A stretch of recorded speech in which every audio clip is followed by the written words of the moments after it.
Astaghfirullah wa ala alihi wa sahbihi wa mawalah wa la hawla wa la quwata illa billahi wa ba'du. Baik, kita lanjutkan kajian kita, masih membahas tafsir dari surah Al-Imran, dan kita masuk pada ayat keempat dan seterusnya. A'udzubillahi minasyaitonir rajim. Bismillahirrahmanirrahim. Innal ladzina kafaru bi ayatillahi lahum adzabun syadid wallahu azizun dzuntiqam. Sesungguhnya orang-orang yang mereka ingkar dengan ayat-ayat Allah, bagi mereka azab yang sangat berat, dan Allah subhanahu wa ta'ala azizun, maha perkasa, dzuntiqamin, lagi mempunyai hukuman bagi hamba-hambanya. Di sini Allah subhanahu wa ta'ala hendak menceritakan tentang kekufuran siapa? Orang-orang Nasrani di zaman Nabi SAW yang sudah saya ceritakan pada permulaan asbab nuzul dari surah Al-Imran ini. Jadi orang-orang Nasrani Najran yang datang kepada Nabi SAW dan mereka hendak masuk ke dalam Islam, tetapi dengan cara berdebat terlebih dahulu dengan Nabi. Kemudian Nabi SAW menjawab satu persatu syubhat yang ada di kepala orang-orang Nasrani Najran itu dengan turunnya surah Al-Imran ini 1-80. Tetapi setelah mendapatkan keterangan dari Allah subhanahu wa ta'ala tentang posisi Isa bin Maryam, kemudian ibundanya Maryam, dan ketuhanan Allah subhanahu wa ta'ala, mereka tidak puas. Dari sini Allah subhanahu wa ta'ala katakan innal ladzina kafar, sesungguhnya orang-orang kafir, maksudnya orang-orang kafir, orang-orang Nasrani Najran itu, bi ayatillah, yang mereka kufur dengan ayat-ayat Allah, lahum adzabun syadid, bagi mereka azab yang sangat berat. Jadi ketika Allah subhanahu wa ta'ala menurunkan ayat ini, bahwa orang-orang yang ingkar terhadap ayat-ayat Allah subhanahu wa ta'ala akan mendapatkan azab yang berat, maka Nabi SAW mengajak mubahalah dengan mereka. Kalau yang saya katakan kepada kalian sebuah kedustaan, maka kami siap dilaknat Allah dan dibinasakan. Tapi kalau kalian yang dusta, tidak mengakui kebenaran, lahum adzabun syadid, bagi kalian azab yang sangat berat yang akan menimpa kalian. Akhirnya ketika pada waktu yang ditentukan akan terjadi mubahalah, mereka ketakutan. Kenapa? Kalau orang yang mengajak bermubahalah dengan mereka betul-betul seorang nabi, apalagi sudah tampak kepada mereka mukjizat kenabian. Akhirnya dari situlah kemudian mereka bertobat kepada Allah setelah ada ancaman Allah subhanahu wa ta'ala, dan siap masuk ke agama Nabi SAW. Maka Rasul mengutus Abu Ubaidah ibn al-Jarrah untuk mendakwahi mereka di negeri Najran. Maka Allah subhanahu wa ta'ala tutup ayatnya wallahu azizun dzuntiqam. Ingat, Allah itu aziz. Aziz dalam 3 perkara. Aziz maksudnya perkasa dari segi kekuatan. Tidak ada yang bisa melawan Allah subhanahu wa ta'ala siapapun. Siapa yang bisa melawan Allah? Tidak ada. Tidak ada orang yang sanggup atau makhluk sanggup melawan Allah subhanahu wa ta'ala, karena Allah itu aziz, maha perkasa. Bukti keperkasaan Allah Subhanahu wa taala, lihat di depan kita apabila terjadi sebuah musibah besar, tsunami kah, gunung meletuskah, angin yang sangat besar, siapa yang bisa mencegah itu? Sehebat-hebatnya teknologi Jepang yang mampu mengeluarkan teknologi yang luar biasa di dunia ini, tidak selamat dari tsunami, tetap saja kena tsunami. Bahkan alat yang diletakkannya aja tidak fungsi, menunjukkan bahwa Allah itu aziz. Siapa yang bisa mengalahkan Allah Subhanahu wa taala apabila Allah mengutus tentara-tentaranya? Jangan lagi tentara seperti banjir bandang, gunung meletus dan yang semacamnya. Allah utus virus yang sangat kecil yang disebut dengan virus corona saja. Berapa ribu nyawa satu dunia melayang gara-gara corona ini. Ma'asyiral muslimin yang dimuliakan Allah Azza wa Jalla. Atau contoh virus yang lebih kejam daripada itu, yang sudah berlangsung dari generasi ke generasi, seperti virus AIDS, hasil daripada penyakit perzinahan, sampai sekarang tidak ada obatnya. Padahal satu dunia para profesornya, orang-orang cerdasnya sudah berkumpul mendeteksi virus ini, kemudian mencari obatnya. Sampai sekarang tidak ditemukan obatnya. Karena yang mereka lawan itu bukan virus, yang mereka lawan itu zat pembuat virus, Allah Subhanahu wa ta'ala. Sekalipun mereka menemukan obatnya untuk melawan virus AIDS ini, Allah akan utus virus yang lain. Sampai kapan? Itulah aziz mananya. Aziz, Allah itu perkasa dari segi kekuatan. Kemudian aziz fil imtina, Allah Subhanahu wa ta'ala aziz, maha perkasa di dalam mencegah apapun atau siapapun atau makhluk manapun yang bisa menyakiti Allah Subhanahu wa ta'ala. Allah tidak bisa disakiti. Siapa yang bisa menyakiti Allah Subhanahu wa ta'ala? Kemudian yang ketiga, Allah itu aziz, perkasa, di mana Allah itu dzuntiqam. Ayat setelahnya, Allah bisa saja menghukum kapanpun dengan mengirimkan bencananya kapan saja dia mau, maka itu akan terjadi. Dan Allah ala kulli syai'in qadir, atas segala sesuatu itu maha mampu. Kemudian Allah Subhanahu wa ta'ala berfirman pada ayat kelimanya, Inna Allah la yakhfa alaihi syai'un fil ardi wala fis sama. Sesungguhnya Allah Subhanahu wa ta'ala la yakhfa, tidak ada yang tersembunyi alaihi padanya, syai'un, satu apapun, fil ardi wala fis sama, baik di bumi ataupun di langit. Lihat bahasa Quran, Allah Subhanahu wa ta'ala mengatakan kalimat syai'un. Antum yang belajar bahasa Arab, syai'un itu ismun nakirah, lawan daripada ismul ma'rifah. Dan isim nakirah itu tufidul umum, memiliki faedah umum.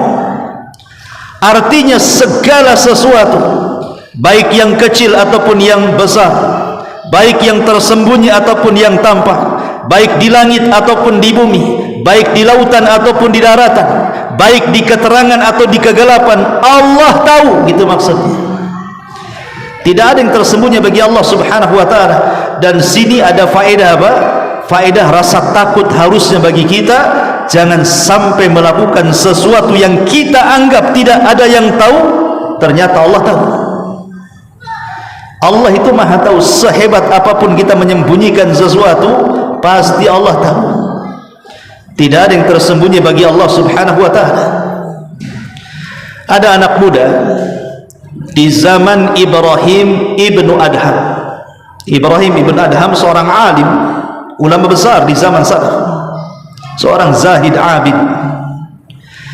Anak muda ini ingin bertobat, tapi sulit untuk meninggalkan maksiat. Akhirnya dia datang kepada Ibrahim ibn Adham ini. Wahai Ibrahim ibn Adham, wahai imam, bagaimana caranya? Aku sudah berusaha untuk bertobat dari maksiat, tapi aku tidak bisa meninggalkan maksiat. adakah hal-hal yang meringankan kepadaku untuk tetap melakukan maksiat, katanya. Maka Ibrahim ibn Adham mengatakan, ada. Kalau engkau ingin bermaksiat, silahkan maksiat, tidak ada masalah. Tetapi bermaksiatlah di bumi yang bukan bumi milik Allah subhanahu wa ta'ala. Cari bumi lain yang bumi itu bukan Allah yang cipta. Kau boleh maksiat di situ. Orang ini mengatakan, ya Imam, mana ada bumi kecuali milik Allah subhanahu wa ta'ala. Kalau begitu jangan maksiat, karena engkau masih bermaksiat di bumi Allah subhanahu wa ta'ala. Tapi kalau engkau ingin maksiat juga, kata Ibrahim ibn Adham, silahkan maksiat, tapi cari tempat yang Allah tidak tahu maksiatmu. Cari tempat yang Allah tidak tahu akan maksiatmu. Silahkan maksiat. Kemudian dia mengatakan, ya Imam, mana ada satupun tempat yang Allah tidak tahu? Allah itu tahu. Kalau seandainya kau sudah tahu bahwa di mana-mana tempat pun Allah tahu, jangan maksiat. Tapi kalau engkau ingin maksiat juga, silahkan maksiat, tapi jangan makan dari rizki Allah subhanahu wa ta'ala. Kalau kau makan dari selain rizki yang Allah rizkikan kepadamu, silahkan maksiat. Anak muda ini mengatakan, ya Imam, mana ada rizki kecuali datang dari Allah. Kalau gitu jangan maksiat. Tapi kalau masih kekeh juga ingin maksiat, silahkan maksiat, tetapi syaratnya sebelum kematian. Sebelum kematian kau kasih tahu kepada malaikat maut itu, jangan dulu kau cabut nyawaku sebelum aku bertobat kepada Allah. Kalau kau bisa melakukannya tawar-menawar dengan malakul maut, silakan maksiat. Dia mengatakan, ya Imam, mana ada malaikat maut mau tawar-tawaran, katanya. Kalau tak ada tawar-tawaran, jangan maksiat. Tapi kalau engkau ingin maksiat juga, silakan maksiat, katanya. Tapi nanti di akhirat, kalau malaikat Zabaniyah berusaha menarikmu ke dalam jahannam, kau tawar-tawaran dengan Zabaniyah itu, masukkan aku ke surga, silakan kau maksiat. Intinya tidak ada satupun tempat seseorang boleh maksiat demi Allah subhanahu wa ta'ala, karena Allah alim, mengetahui, innallaha la yakhfa alaih, Allah itu tidak ada yang tersembunyi baginya, Allah pasti tahu. Makanya kenapa maksiat yang paling bahaya adalah maksiat yang tidak ada yang tahu kecuali Anda dengan Allah. Itu maksiat yang paling bahaya. Maksiat yang paling bahaya itu adalah maksiat yang Anda lakukan sembunyi-sembunyi, yang tidak ada yang tahu kecuali kita dengan Allah subhanahu wa ta'ala. Itu sangat bahaya sekali. Makanya dalam sebuah hadis Rasul mengatakan, nanti pada hari kiamat ada orang-orang yang didatangkan di hadapan Allah itu membawa pahala sebesar gunung Tihama. Gunung Tihama itu besar, gunung terbesar setelah Uhud, Gunung Tihama namanya. Kata Nabi SAW, nanti pada hari kiamat ada orang-orang yang menghadap Allah membawa pahala sebesar gunung Tihama. Faja'alaha haba'an manthura, tapi Allah jadikan pahala yang sebesar gunung Tihama itu diludeskan oleh Allah sehingga tidak tersisa sedikit pun. Kemudian Rasul berikan alasannya. Kenapa? Karena ketika dia bersendirian tanpa ada yang tahu kecuali dia dengan Allah, dia pun merobek keharaman Allah subhanahu wa ta'ala. Itulah sembunyi maksiat tidak terang-terangan, ini bahaya, menghancurkan amalan kita tanpa sadar.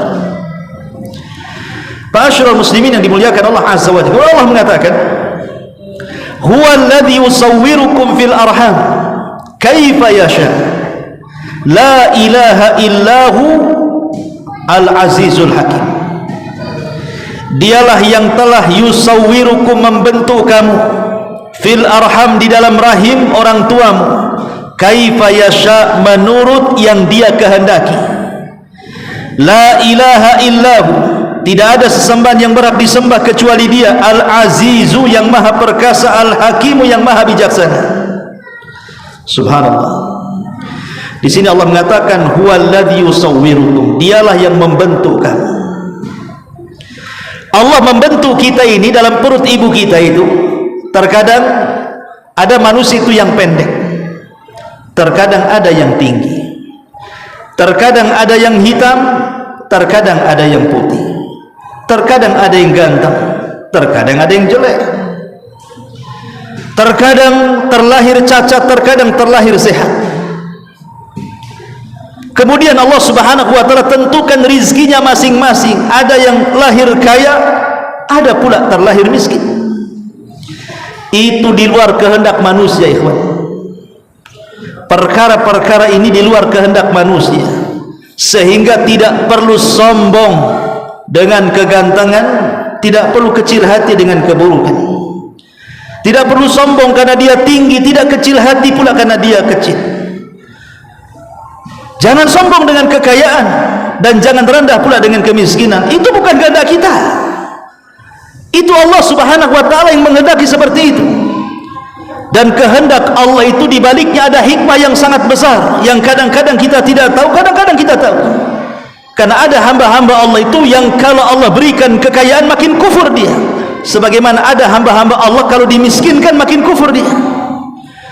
Dibalik itu ada hikmah.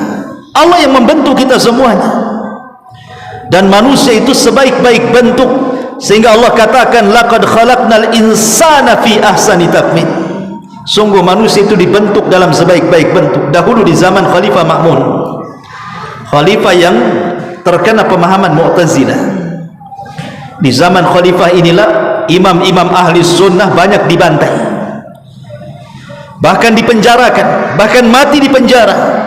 Termasuk di dalamnya Imam Ahmad ibn Hanbal rahimahullah ta'ala, disiksa 3 kurun kekuasaan.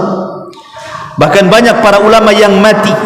Muhammad ibn Nuh mati di penjara, Nuaim ibn Hamad mati di penjara, Al-Buaiti kawannya Imam Syafi'i meninggal di penjara. Itu karena kekejaman Mu'tazilah.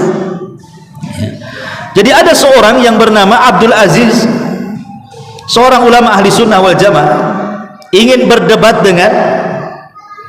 dengan tokoh Mu'tazilah di hadapan Khalifah Ma'mun. Abdul Aziz ini, masalahnya dia punya paras yang tidak tampan, boleh dikata buruk rupa lah. Sehingga ketika dia menghadap ke istana Khalifah Ma'mun ini, diejek sama Bishr al-Marisi dan tokoh-tokoh Mu'tazilah yang lain, dan mengatakan jeleknya rupa itu menunjukkan kelemahan dalil yang dia akan hujahkan di hadapan kita. Dia menghina juga.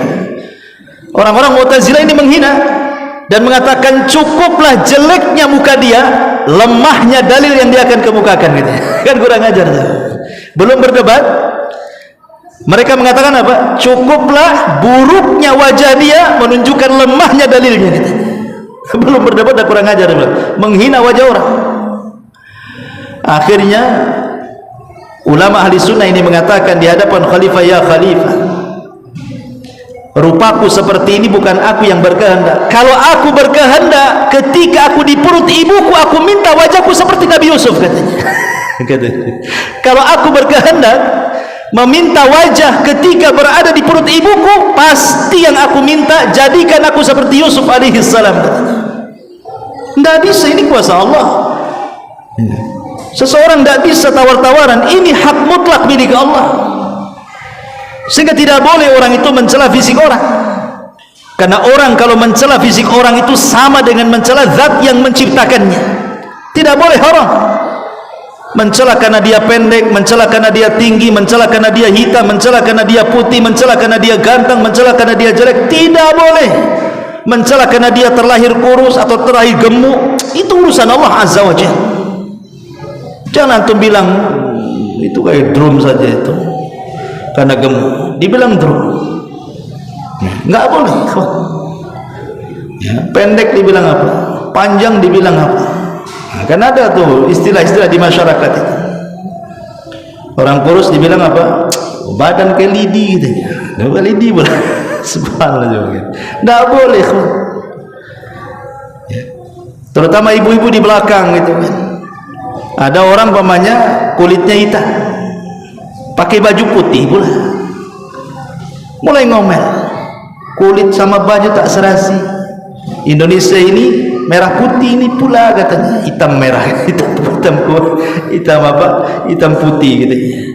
Ma'asyiral muslimin, enggak boleh kita mencela warna kulit, badan gemuk, kurus, tinggi, itu urusan Allah. Karena di sini Allah mengatakan apa? Huwallazi yusawwirukum. Dia Allah yang membentuk kalian. Bukan kehendak kita minta dibentuk, Allah yang membentuk kita.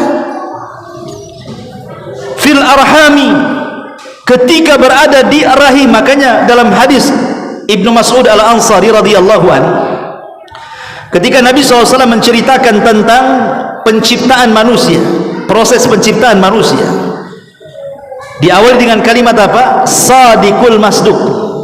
Bersabda as-sadiq al-masduq, as-sadiq yang benar ucapannya dan dibenarkan ucapannya. Kenapa di permulaan hadis mesti mengatakan as-sadiqul masduq? Karena yang akan diceritakan Nabi SAW dari Abu Mas'ud Al-Ansari ini adalah perkara-perkara yang wajib diimani. Kemudian Nabi SAW menceritakan tentang 40 hari segumpal sperma, 40 hari segumpal darah, 40 segumpal daging, kemudian setelah 4 bulan ditiupkan roh. Itu semua urusan Allah Subhanahu wa ta'ala. Kita tidak mengait soal ini, karena Allah sudah membentuk kita, termasuk juga memberikan rizkinya, bahagianya, celakanya, sul khotimahnya, husnul khotimahnya. Itu semua ditentukan oleh Allah Subhanahu wa ta'ala. Sehingga dari sini tidak boleh orang mencela fisik orang. Dahulu di zaman khalifah, kalau tidak salah Ja'far Al-Mansur rahimahullah ta'ala, ada suami istri baru nikah. Namanya baru nikah itu kan pasti ucapan-ucapannya kan indah-indah. Kalau baru nikah, udah lama nikahnya dah lain lagi ceritanya. Sehingga suaminya ini melihat kecantikan istrinya, dibawalah ke padang pasir. Dibawa ke padang pasir. Di tengah padang pasir bertepatan dengan bulan purnama. Kemudian suaminya bersyair memuji istrinya. Saking kecantikannya, maklum pengantin bare kan itu. Rupanya suaminya ini tidak sadar mengucapkan kalimat yang menjadi geger satu kerajaan. Apa kalimatnya? Illam takun kal qamari fa anti taliq. Duhai istriku, kalau wajahmu tidak seindah purnama, ku ceraikan kamu. Enggak sadar dia ngomong gitu. Kalau wajahmu tidak seindah purnama katanya, maka jatuhlah talak kepadamu katanya. Akhirnya mengadulah sang laki-laki ini kepada khalifah. Gimana ini khalifah? Aku baru nikah, masa gara-gara ini cerai pula saya dengan istri saya. Dikumpulkan semua ulama madhab, dari madhab Syafi'i, madhab Maliki, madhab Hambali, madhab Hanafi, dikumpulkan semuanya ulama madhab itu. Kemudian diceritakan bagaimana hukum yang mengatakan kepada istrinya, illam takun kal qamari fa anti tali, kalau wajahmu tidak seperti bulan purnama, maka jatuhlah talakku kepadamu. Apakah kalimat ini jatuh talak? Sibuk itu semua ulama madhab. Kata madhab Syafi'i, jatuh talaknya. Kata madhab Hambali, jatuh talaknya. Kata madhab Maliki, jatuh talaknya, kecuali madhab Hanafi. Ada ulama dari madhab Hanafi mengatakan, kalau menurut saya ya imam, tidak jatuh talaknya katanya. Kenapa kau mengatakan tidak jatuh talak? Ini jumhur mengatakan jatuh talak, kau pula mengatakan tidak jatuh talak. Apa alasanmu? Kemudian sang alim dari madhab Hanafi mengatakan, ya, hujahku firman Allah Subhanahu wa ta'ala, laqad khalaqnal insana fi ahsani taqwim. Sungguh kami telah menciptakan manusia sebaik-baik bentuk, lebih baik dibandingkan bulan. Berarti kalimat kalau wajahmu tidak seperti bulan, maksudnya tidak seindah bulan, maka engkau cerai. Ini tidak berlaku cerai. Kenapa? Karena wajah manusia jauh lebih indah dibandingkan bulan. Berarti ucapan itu ucapan konyol saja. Kata khalifah, aku suka fatwamu. Enggak jadi talak kamu katanya. Subhanallah. Tapi syahidnya di sini apa? Syahidnya manusia ini adalah sebaik-baik bentuk, karena Allah yang membentuk kita. Tidak ada makhluk yang jauh lebih baik bentuknya dibandingkan manusia. Makanya Allah mengatakan di sini, huwallazi yusawwirukum fil arhami kaifa yasha. Dialah zat yang telah membentuk kamu. Makanya di antara nama Allah itu Al-Musawwir. Musawwir itu zat yang membentuk manusia seindah mungkin. Wallahu a'lam. Dan manfaatnya subhanaka bihamdika asyhadu an la ilaha illa anta astaghfiruka wa atubu ilaik. Allah taala. Assalamualaikum warahmatullahi wabarakatuh.